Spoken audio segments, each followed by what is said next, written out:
Alright, are you ready? Let's go. What's going on? This is Excalibur with the Aficionados. This is the IBM. Something's going on with this young man. I think his name is Mason. Wait, Mason. Why are we stopping? Mason AJ. This is how we start our videos on the regular. Today we're talking. As you can see, I am completely composed. I'm totally focused on you. Alright, today we're talking about we're talking about three different things. We're talking about Gotham, the fact that the mid-season finale, the mid-season has come back. Yeah. You know, with all the shows, right? Is it all? No, not just Gotham so far. All Arrow Slash hasn't come back yet. Okay. So we have Gotham. We also have the brand new show Agent Carter, presented by Marvel. And last but not least, we're talking about Arrow. That mid-season finale with Ghul kind of came in and did some stuff. That was, and I think that was a badass mid-season finale. By the way, of course it was. But we're gonna get to that at the end. But let's talk about Gotham, man. You know, all right, just first off, let's just go ahead and start. I thought it was kind of weak. I have to be honest. I thought it was kind of weak. This is my first personal opinion, but before I go into detail, tell me what you guys think about it. So, for people out there who probably didn't need to catch up or just need a plot recap. They need to go watch it why do you always do this? No. Y'all go watch the video and then y'all come back and y'all But what I'm saying is James Gordon, Defender of Justice, has now been sent to be a security guard in Arkham Asylum. Which I think is a cool storyline. And that's how the last season, or the season ended, and how we start off. Which made total sense. And it makes sense. I like that storyline. I want to go there. Right, but I also feel that he's right. If this was like just a regular episode, it would have a lot more weight. But for this to be the first episode after the hiatus of season, it felt kind of weak. That doesn't mean it's a bad episode or that there's anything bad in it, but it just wasn't enough. You know what I felt could have gave it more weight? If Gruber, like the main bad guy, came out and go, oh yeah, this is Gruber, Hugo Strange. And then I would have been like, oh, it's Dr. Hugo Strange. Right. Like, that's a bad guy. I really want to see. And I think that was, for me, that was a big deal. It's like, for them to be in Arkham, I think there should have been a lot more of like the bad guys, like the epic bad guys we know come from Arkham. When you think of Arkham, you think of like some serious bad guys. Granted, I know they came out during the Batman era, but a lot of their beginnings started in Arkham. Well, not necessarily, because even characters like the Riddler, also famous Arkham inmate, Poison Ivy, you know, and they are going to their backstories. Right. They, at this current point in time in their lives, they're not master criminals, and they're still out there in the world. Now, what I would have loved to see was really the corruption of Arkham. The fact that it's run by the mob, the fact that it has such a huge impact on that town, to really see like this place is a bad place from the get-go, and it only gets worse. I would have felt that. But see, they separated because Arkham, this episode had like the big Arkham side, and they had the mob side toward the end. You know, it never got connected. It never got connected, so I felt like I watched two different shows. You know what I mean? And you felt like, and they for felt the first time, they felt different. For the first time ever, what I always tell people about Gotham is like the environment itself is its own character. Because Arkham just steps in, where like Gotham kind of stepped out. It's like, yo, Arkham hasn't been developed enough to be its own character. Like, you feel like you're relying on the weight of your own name. But it's like, yo, like if you look at Arkham now, it's like, because it doesn't have those Batman villains in it, its name doesn't have weight. Its name doesn't have any weight. You know what? It's just a bunch of crazy people. I think the setting was kind of bad too, because it felt like I guess you could say a cleaned up juvenile center that they filmed in, and it didn't really feel the weight of like, oh, this is a serious maximum prison. It felt like, oh, I had some wire cutters, I can get out of any gate. You know what I mean? As of right now, it's not a maximum security prison. It's a facility for the criminals. It's not maximum security. I feel like that was clearly their mistake, because when that dude lifted up homeboy security guard, that guy needs to be a maximum security guard. Because there are some guys in there. Because I did not know he was that big. When he got out, I was looking like, this dude is like 6'9". This dude is a monster. He was sitting down doing an interview with Gordon, and then when he took that key, he was like, oh, I was like, oh my God. He's a super villain. Because it wasn't like that other dude was like small. You could clearly tell he was probably like 5'10", 5'11", like a $180, but you clearly could see that this dude was like 6'9", probably like 310, like just like. And I never lie. I'm not gonna front. It was a scary moment when he came on the screen and did his thing. It was so scary that if he had said Solomon Grundy, I would have been like, well, that kind of totally fits. That kind of totally fits, right? Because Solomon Grundy is kind of scary. Right. Yeah, Solomon Grundy, big dude. You don't ever want to fight Solomon. Born on a Monday. Anyway, as far as the episode goes, the first half of the episode I thought was kind of weak just because Arkham felt weak. The acting was still on point, everybody still did their job, but Arkham itself, the setting, it didn't have enough strength. It didn't have enough strength. It just to me. didn't. For the first episode of the, after the mid-season, I feel like this should have been a little bit stronger, and you didn't feel Gotham. I didn't feel like I was in Gotham. That's probably what it actually needed more of. It needed more like Gotham more to Gotham. be in Arkham. And they tried to show some clips like with little cat girl sitting on top of the roof. No, stop. What? I gotta say this. We need to murder Catgirl. No, we don't. We need do. To murder Catgirl. I am so tired of Catgirl. Because I saw that scene where she's just on there like this. Yeah. That was like, so really the whole purpose of this scene was just to show her on the roof. How did she get on the damn roof? I just want to point out that Mason AJ said we should murder a child. Yeah, we're not murdering over children. the internet. We're not murdering children. Let's just go ahead and say that. Which now opens up the rules for everything else that IBM was a joke wants to from say. Mason AJ. We don't do that. But I will say that you're right. They're trying too hard to make her young Catwoman, but that's just it, young Catwoman. Like they're trying to sexify her a little bit too much, have her with her nice little leather kit on. I keep looking like, dude, you're like 12. So right now I just feel like pedophilia, and also you're not speaking enough. Like you're not speaking enough. She's just walking around, you're like looking sexy and stealing stuff. Oh yeah, but then it's also like, hey, you're just jail, like all the way through. Exactly. Like I feel like anytime you would talk to me, I'd be like, hey, you need parents. But see, Selena Kyle in our old show, remember Batman cartoon back in the day, she was a very successful, very driven woman. She wasn't overly sexified, and that night she put on a cat costume and stole some stuff. And that's kind of what became her. And you know what? Also, in the new Catwoman comic book for the new 52, the fact that Catwoman becomes the head of the mob and she has a whole history with the criminal side of Gotham, and they're even playing that up, like, yo, you know that she's only a girl, you clearly see how she's connected, or at least has some tidings to the Manoli family and everybody else. The only thing I want to say this though. The only thing I don't like about Cat, like, well, I ain't gonna say the only thing, but it's the main thing about her that's just horrible, is that everybody else's origin, like Ivy's origin, she kind of feels kind of scraggly, and she's a weak. You can tell she's a weak little weird kid, you know. Right. I can see her growing up to be a Poison Ivy, especially with all the look how beautiful. Exactly. Like, and I can see her growing up into that. That and her setting was the plants were the only thing that gave her solace in that abusive home. Or even the Riddler, like how he's this weird guy is always coming up with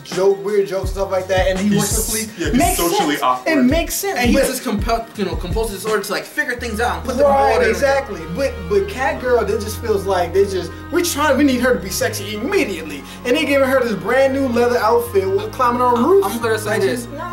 We need to find her. We need to put her in a bag and toss her in the room. No. Wow. Because every time I see her on camera, she drains the life out of me. She does. She does steal something. I want to make a proclamation right now. The best two, probably developed villains that are known through the Batman series right now is probably Penguin. He's probably the best, villain-wise in the show. Yeah, he's doing a good job. He's doing a good job. It's probably Penguin, and then I would have to say... and they're not boosting him up too fast, is what I think. They're really taking their time with him, so... And I would have to say, probably Don Falcone. Even though, because he's a 1960s Batman villain. He feels like a real 1960s bad villain. Where he feels like an old mob boss. Right. I'm not trying to kill everybody. I'm trying to keep order in this chaos. I'm a businessman. Yeah. I just run things to make money. That's what I do. And he feels reasonable. Okay. I will say this though. Speaking of making money, I gotta segue that into the next thing, which is Agent Carter, which I feel is really only meant to be a money grubbing machine. Now hold up, the first episode has dropped. The first 2 episodes have dropped, and it's not a terrible show. Tell them what it's about. Tell them a money grubbing machine. Because it kind of is. We're just here to just take your views. Listen to what it's about. So pretty much, if you've seen the first Captain America movie, Agent Carter is Captain America's love interest / communication liaison. And now that Captain America is gone, she is left in that timeline. And you're watching how all the actions that she does develops into the organization that will eventually become S.H.I.E.L.D. You see hints of it, especially for the timeline, where how they're doing the old school time board, and you open it up and it's like the secret FBI base where we handle all the top war shit happening. But now here's the one thing I do love about it. Agent Carter is a little bit too gangster for her timeline, but she feels exactly like what her timeline would feel like. The fact that even though she's a top class agent, martial arts, guns, and everything else, they're like, hey girl, you know, go give me some coffee. That's what you guys do, right? And you see how look on her face like, I'm a top class spy. No, it don't matter though. It's like the 1940s. And I will say this about women don't fight in wars and stuff. But no, Marvel is doing a good job of hiring really good actors for their movies and shows. They're doing an excellent job, and that's really for all the comic book shows lately. They're doing a good job because, and that's the one thing about comics they have above like scripts and everything else. You can see the character develop like in a comic, and to where it's so easy like to act like the Joker. We know how the Joker acts. We know what kind of personality he has, so it's easier to jump into these. Yeah, right. And even with these characters, these nobody characters like Agent Carter. Where, you know, let's just be honest. Let's be honest, she's not a superhero name. But they do a good job. How many people could really be like, oh man, this is the lore of Agent Carter. Right. Everything that she's done. Nobody knows. This is how she leads. This could be a good thing, though. This could be a good thing, but because it's set in the past, I feel like no matter what happens, we're always going to lead to here. So it's like, it doesn't make me want to watch it. It's all the little tidings. The fact that in the first episode, you meet Jarvis. And in the future, we know him as a computer robot button like that, but you actually see how he's the manservant to Howard Stark, and how all his actions, you see how that can play into supporting the Avengers, even now. That's like their #1 strength that they probably do have with the show, is that because it's the past, it's like, if you truly show me like some stuff I don't know about like Iron Man's family, this is what led into like the creation of the super soldier serum. You know what I mean? Like, oh, this is technically how like, you see how Hydra like develops from the Nazis. Exactly. And everything. Like, but then also you get to see how even now Hydra is slowly putting the agents in place to infiltrate S.H.I.E.L.D, which then comes to place into the future. Right. And it's like these are small little tidbits, and if you're a true like comic book / TV nerd fan, these are like all these goblins. You'll love it. Like, now here's the thing. I kind of feel you're too leaning on the fact that I am a comic book nerd fan. I've watched the entirety of Agents of S.H.I.E.L.D. and I watched all the movies and everything. Now there are many people out there who haven't watched the movies, but it's like as a show by itself, you're not quite there yet. But we'll see, because every one of these, one really. There's two come out. There's two episodes. It just came out. It's one of those things where I think every show outside of Gotham started off kind of lame. Like Arrow did, Flash did. All of them started out kind of, especially Agent of S.H.I.E.L.D. I hated Agent of S.H.I.E.L.D. when it first started. I gotta say that. But you know, they all started off lame, and then they learn and grow throughout the series. So let's just see what happens. And I will say that's kind of it made me want to. We may be sitting here like 2 months from now going, Agent Carter. Now I will say this: Agent Carter actually broke that mold. It was the first series, or even from the first episode, was interesting, funny, and had all its pep together. It wasn't like Arrow and Flash where we need to like build up into it. Yeah, you drop down to Agent Carter and it's like boom, this was it felt like a B movie but on a TV show. Like very much like The Strain. Well, you know what? Let's talk about something a little bit more exciting than because Agent Carter still Arrow mid-season finale. Gotta say right now, probably the best mid-season, even though you knew, because I'm gonna be honest with you, I actually thought he was gonna win. Let's forget let's forget the rest of the episode because I don't even care. Yeah, let's just go straight to the end because he comes up to Ra's al Ghul. Oliver's looking. I hope y'all watch. Oliver's looking like, I have a point to prove because I'm bow and arrow Batman. And you have to learn your place. And Ra's al Ghul was like, all right, so the difference here is you have a point to prove, but I'm here to win. There's no changing about it. Like. Everyone else you kind of fought, you were like, I'm just gonna beat them down and capture them. No fool, like, you ain't capturing me, dude. You gotta kill me.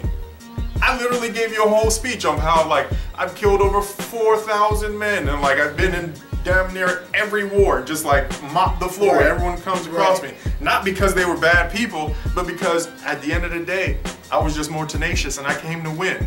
And then we clearly saw that. There was one time Excalibur was like, well, you know, Arrow didn't train for the snow, and I was looking like, that's Arrow's fault. That's why he got stabbed in the chest. No, that was your fault. I think Mason AJ made a point. He was like, man, Arrow looked real sluggish fighting. And I have to be honest, they was trying to make it to where like Ra's al Ghul was so much better than the Arrow, to where like the Arrow just looked foolish, and they did a good job doing it because he looked foolish fighting Ra's al Ghul. But even though he looked foolish, he wasn't so much out of his league where he couldn't catch Ra's al Ghul. Yeah, it's true. It was like it was in the snow. Well, I mean, come on. But see, no shirts on. No, stop it. First and foremost, I want to say this: you show up in the snow. You show up to a duel. First and foremost, why did I bring a gun? I'm sorry, if I'm here for true like vengeance like that, it should have been we're fighting the sword. Now whip out a gun and shoot you in the leg. No, and then captured you. It's not the punishment, bro. But see, not the punishment. I didn't say he had to murder him. Ra's al Ghul wouldn't have dueled him. That I will say probably wouldn't have happened simply for the fact that, like, you know, Ra's al Ghul still had the two homies that came probably searched him and everything. Like, no, because they did. I just felt like Oliver didn't come prepared. Like, I felt like you were you totally didn't expect who you were gonna fight today. Like, don't get me wrong, with every other villain, you kind of were just like, oh yeah, that's that, and I'm gonna do this. But like, with Ra's al Ghul, you kind of looking like, oh yeah, he says he's so tough, but you know what, I'm gonna beat that guy. And it's kind of looking like Ra's al Ghul literally is the only, he's the only boss. But think about it, he's the only boss that is so much like, I ain't gonna say better, but he's on a whole nother level than his actual organization. Every other mob boss is like, strength is the organization. Ra's al Ghul don't even need his organization to do what he needs to do. I'm not gonna lie, I will kind of say that simply for the fact that Ra's al Ghul purposely made a presence for himself. Like, it wasn't like, oh man, I need the League of Shadows. Like, no offense, even in comic book lore, you do kind of go, oh man, it's Ra's al Ghul and the League of Shadows. Right, like, you don't go, oh, it's the League of Shadows, and then Ra's al Ghul. You go, it's Ra's al Ghul and the League of Shadows. I will say this. Now here's the thing. I kind of feel like they animated this out because I feel like Arrow is Ippo, where he's fought all these tough dudes, and they're good. They don't know who Ippo is. Ippo is a boxing anime. But either way, part this. Arrow fought all these tough dudes. He's fought S.H.I.E.L.D. He's fought, like, you know, Bronze Tiger, you know, China White, all these characters, and he's like, you know what? This ain't no other bag. I fought my evil virgin black self. You know, Merlin. I have one thing that I do want to push out before you get totally into that. Which one of those bad guys have ever really come to, like, just put Arrow down? Like, no, being realistic though. Because if you look at it, Ra's al Ghul like told you who he was, but he was looking like after that he didn't say any words until he stabbed him through the chest. He was looking like, now that you're pretty much dead, I'm gonna talk to you. Yeah. Like, no fool, I killed you. Like, it was no games. There was no, I'm here to rob this and I'm here to take this. I come from to take revenge and put an arrow through his eye. I'm gonna do some crazy political thing. It was like, no, I just came here to kill you. No fool, I came here to kill you, and I pretty much killed you. And now I'm gonna move on and have like a sandwich tomorrow. Right. I killed you.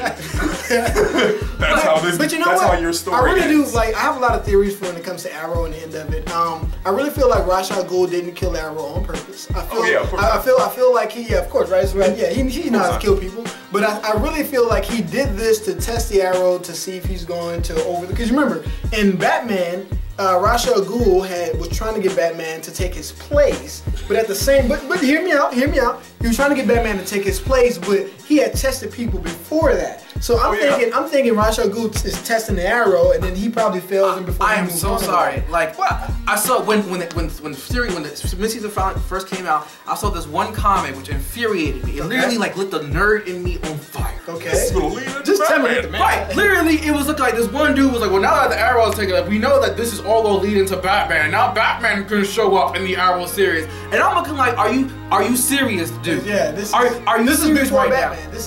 This is not. There is no Batman. Let Batman go. I'm a Batman fan. Let that dude go. Okay, he's not God. Okay, if God and Batman got to fight, God would destroy Batman. But no, this is like one dude out there who'd be like, oh, if Batman had enough prep time, you know, he would invent this anti-matter, anti-gravity, there would be that one nerd. I'm not gonna lie though. There would be that one nerd. Let's just put it all out there. Look, at the end of the day, the nerd community can't see their hero die because it's their hero. But realistically, if I came to kill Batman, I think I would kill him because I would strap bombs to a bunch of orphans that have no range trigger, and I would literally blow up half of Gotham. I'd be like, look, Batman, as cool as you are, You only one man. You can't survive 7 buildings blowing up and crumbling on you. You live in one of them. Your suit ain't gonna survive that. You know how I know I'm gonna get you? Because I strapped the bombs to children. That's why I know you're not gonna leave. Okay. Because I'm a villain. I didn't come here to like play games with you. Everyone keeps talking about the story. Oh man, this big dude's come down in the darkness to beat me up. I'm looking like, not if you just blow him up or just shoot him. And when you shoot him and knock him out because he got a bulletproof vest, you hit him with a 50 cal that goes through tanks. You ain't tougher than no tank. Okay. Clearly, Larry wants to kill Batman, but we're not gonna. We already said what we have to say. Comment down below. Let us know what you guys think about all these different topics, especially the mid-season finale of Arrow, because that was pretty much the best mid-season finale. Arrow has done a good job of capturing your attention within, even if you didn't like comics, you were watching and go, oh my gosh. So check that out, guys. If you haven't, please tell me you have before you watch this, and comment down below. Let us know what you guys think. Follow us on Facebook. Follow us on Twitter. Follow us on Instagram. Just follow us. Yeah, please a step over a mountain. Because we can fly and you can't. No. Well, that's like that. Also, be on the lookout for our upcoming Kickstarter. There's a lot of excitement going on with that. Check it in the description down below for what that may be about. Really, I want to hear what people have to say about Agent Carter. That's why, comment down. Let me know how you feel about Agent Carter. It's a good, bad series. You know, how you feel about the Gotham series, you know, or anything else. I want to hear what you have to say. Also, I'm going to throw this out there for the comic nerds. Where is your favorite comic book featuring Agent Carter? No. How many have there been? Like 5? Like 2? Like 5? But I just want to see what people are going to say with that. Okay, fine. Well, can I add one more question? Okay. And do you think Marvel now is going to make an Agent Carter series? You know what? That depends on how good the show does, but that's a conversation for another day. This is Lance of Excalibur. Mason AJ. The IBM. Peace. So we want you guys to be on alert because on January 15th, 2015, this year, we will be launching a Kickstarter. Yes, we will. We need your support. Yeah, we definitely do. Our Kickstarter is going to be incorporating a lot of fitness and a lot of taking care of yourself. So we really want you guys' support. So check in the comments down below and with the description box. Description down below, whatever. We think this is a good time to start it because, I mean,